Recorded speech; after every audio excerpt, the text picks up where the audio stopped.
Welcome back, students. Today I'm going to start class 10 biology, the next chapter number 3rd, that is how do organisms reproduce. So as you all know that I'm giving line to line explanation from this book. So I hope you will open your books together with me and will study line to line. So let us begin. The chapter is how do organism reproduce. कैसे जो organisms होते हैं वो reproduce करते हैं, reproduce करते हैं. How do they produce the organisms of the same species. In the previous chapters, we have studied those life processes which help an organism's plant or animal to keep alive. हमने last chapter में पढ़ा था कि वो सारी life की process पढ़ी थी हमने फर्स्ट चैप्टर में, जिससे कोई भी एक प्लांट या एनिमल जिंदा रह सकता है. Now all the living organisms grow old with time and ultimately die. अब हमें पता है कि सारे ऑर्गेनिजम्स जो होते हैं वो ओल्ड होते हैं, बूढ़े पड़ते हैं समय के साथ साथ, और फिर वो लास्ट में हो जाते हैं, they die.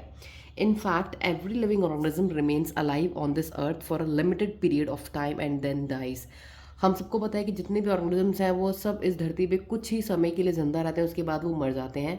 So new organisms have to be produce in place of those who die. तो जो ऑर्गेनिज्म मर रहे हैं उनकी जगह पे नए ऑर्गेनिज्म आना जो वो आते हैं उसकी बहुत ज़्यादा ज़रूरत होती है.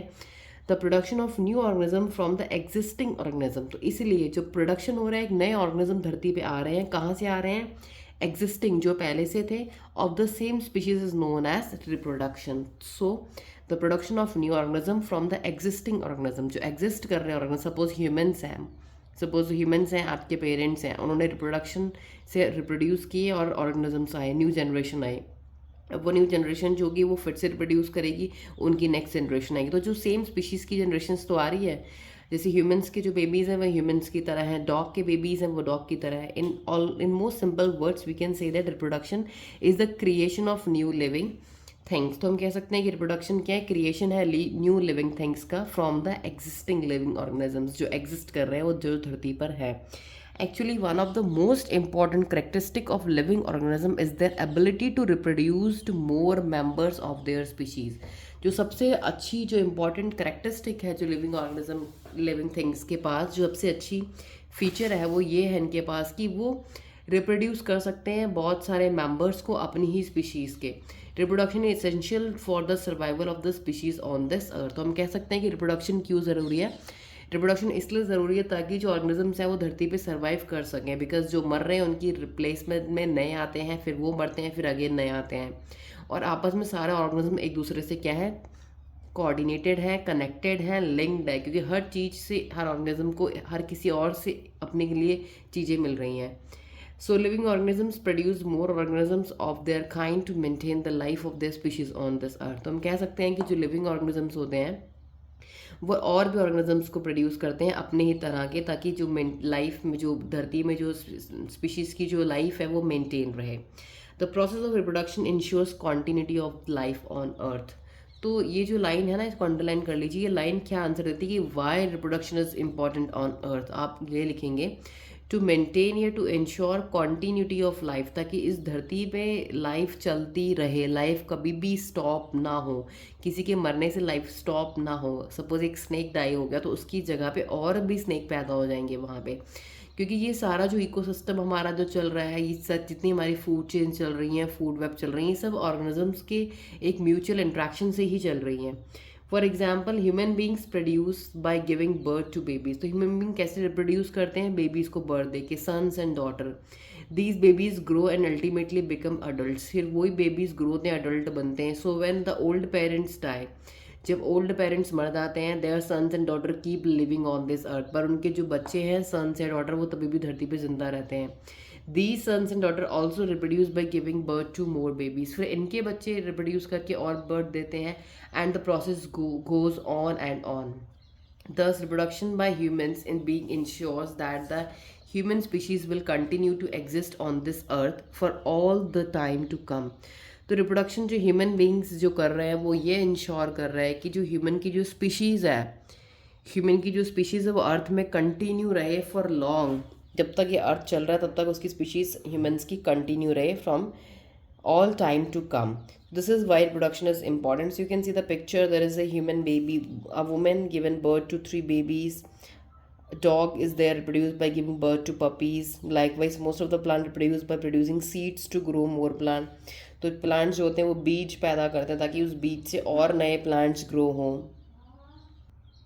Similarly cats reproduce by giving birth to kittens. जो कैट होती हैं वो किटन्स को बर्थ देती हैं सो दैट देयर स्पीशीज़ में लाइफ फॉर एवर, ताकि उनकी जो स्पीशीज़ है वो जिंदा रहे हमेशा हमेशा के लिए. And dogs reproduce by giving birth to puppies so that the species में continue to live on this earth. हर किसी को ये होता है कि हमारी स्पीशीज़ धरती पे जिंदा रहें या चलती रहे, हमारी जो कॉन्टीन्यूटी ऑफ जनरेशन्स हैं. हम भले ही मर जाएं बट हमारी जनरेशन आती रहे और जाती रहे.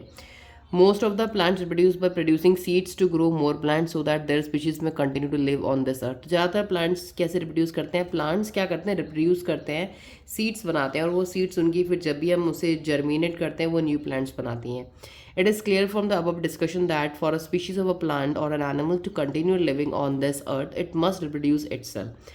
तो कोई भी स्पीशीज़ को इस धरती में जिंदा रहने के लिए क्या करना पड़ेगा? रिप्रोड्यूस करना ही पड़ेगा. Reproduction give rise to more organism with the same basic characteristic as their parent. तो रिप्रोडक्शन क्या करता है? नई ऑर्गेनिजम्स को बनाता है. और कैसे बनाता है? वो वैसे ही बनाता है सेम ऑर्गेनिज्म जैसे उनके पेरेंट्स की बॉडी में करेक्टरिस्टिक्स थे वैसे ही करेक्टरिस्टिक्स वाले न्यू ऑर्गेनिजम्स बनते हैं. For example, human being always produce human babies. Human being हमेशा ह्यूमन बेबीज़ बनाएगा. Cats always produce kittens. Sunflower seeds always produce sunflower plant. Sunflower सूरजमुखी के पेड़ से सूरजमुखी का पेड़ ही बनेगा. If however some species of the living organism can not reproduce due to certain reason. अगर कोई स्पीशीज रिप्रोड्यूस नहीं कर पाती कुछ रीज़न की वजह से, then the organism of the species will gradually die and out and disappear from this earth. तो वो क्या होगा? उसकी स्पीशीज उस धरती से धीरे धीरे ख़त्म होनी शुरू हो जाएगी. एक दिन पे उसकी कोई भी प्रजाति इस धरती पे नहीं दिखेगी. In this chapter will discuss the various methods of reproduction in plants and animal. हम इस चैप्टर में अलग अलग मैथड्स पढ़ेंगे प्लांट्स एंड एनिमल कैसे रिप्रोड्यूस करते हैं. Please know that existing organism और organisms are called parents and the new organism produced by them are called offspring. तो देखिए यहाँ पे आपको दो टर्म समझनी पड़ेंगी. एक तो जो ऑर्गेनिज्म धरती में जिंदा हैं अभी जो है उनको हम बोलेंगे पेरेंट्स.